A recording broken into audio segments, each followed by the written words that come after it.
So if you ever get the opportunity to bid Toshiba Carrier for a VRF unit, don't do it. It's not worth the headache. It's not worth the hassle. Their customer service sucks. But you guys are awesome because you watched my video. I'm heading off to the horses. I'm going to have a wonderful what's left. Oh yeah, I had to do it on a Saturday. On a Saturday. I had to give up my Saturday to go out there and fix Carrier's incompetence. Welcome back, everybody, to part 2 of the Toshiba Carrier saga.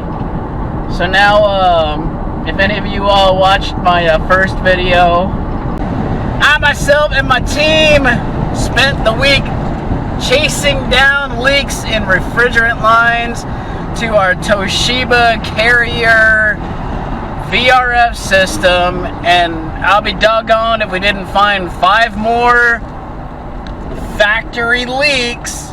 I don't know how the hell these things are getting out of the factory and leaking, but I was sending Carrier a bunch of pictures, and they were still questioning us like, oh, well, they don't believe us. So, I don't think the Carrier realized that I do YouTube videos.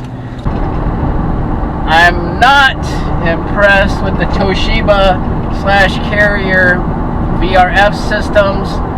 They sent us a bunch of fan coils. That's the part that goes in the room and blows the air and makes the room cold or hot. They sent us a bunch of them that weren't pressure checked from the factory. The reason that this is important is because if refrigerant leaks into the room, it can suffocate you and you could die. So this is why I get so upset about this. This is why I make these videos. It's because I can't afford a psychiatrist. And it's cheaper and easier just to yell into a camera. Put it out there. Somebody feel my pain! So, I made that video, I think back then we were at 22 that had failed, that had just come, never pressure checked, that actually leaked, and then 3 of them failed after we started up. So it just dumped like, I don't know how many pounds of refrigerant into the atmosphere, so that's not very nice. So anyway, the first 3 videos that I'm going to show you are from before, but they were leaks that I found after I had already put the video together. So I was like, nah, I'll just leave them leave them on the computer. I don't care. Maybe I'll make a follow-up video, and I did. I made a follow-up video today because I had to go back and find 2 more coils that failed after startup. So, for those math magicians out there, that was 22 that I had to fix before I could start up the units, and 5 that I had to fix after they had started up, after they were full of refrigerant, and after they dumped a bunch of, refrigerant into the atmosphere. So, anyway, without getting into it too much, here's that video. Alright, here we are in room 1201. It wasn't on this part like I thought it was. It's actually coming directly off the coil. This coil right here. What is that though? The second one down. Of course, on the back side underneath. So this is room 234, and this is a new one. There's a leak right here on top. See the bubbles? Super, super tiny. That cost me a half a day. Alright, here we are in room 104.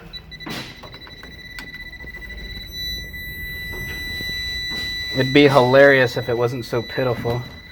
And I don't know if you can hear this. It's all the way on the back. It's a little teeny tiny leak. I know it's dark in here. Anyway. So here we are in room 832. I just wasted an entire day. This coil blew out, blew the whole charge of this stack inside this room. I gotta fix that. Here's the thingamajigger. Quality control. Joke. 832. Alright, so here we are. Room 315 and my worst fucking nightmare with these damn units. Happening again. You can see there's a leak down here. Right on the coil. Right on the... where they brazed in this little loop. And of course, no freaking surprise to anybody, quality control passed on 3/5/2020.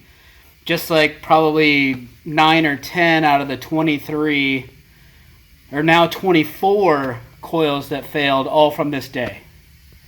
Freaking ridiculous. Disgusting. Actually, I found 202 was actually leaking from this spot right here. See how that bubbles up.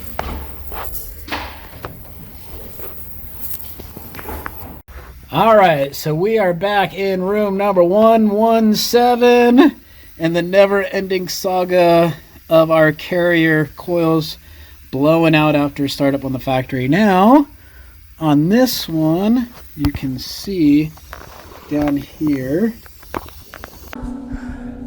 Aziz, light! Much better, thank you, Aziz.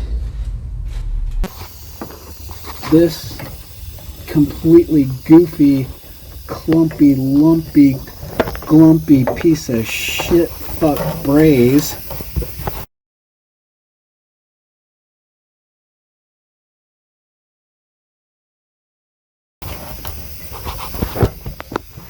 is not even... They didn't put any fucking heat on it. It's just a piece of glumpy piece of shit. So that's where our leak is in this coil. And it's right on the bottom of that. So anyway, we're gonna have to yank this whole fucker apart to fix it. Alright, we are in room 1131 and you can see on the bottom of this TXV bubbles. So it looks like they didn't tighten this down enough from the factory.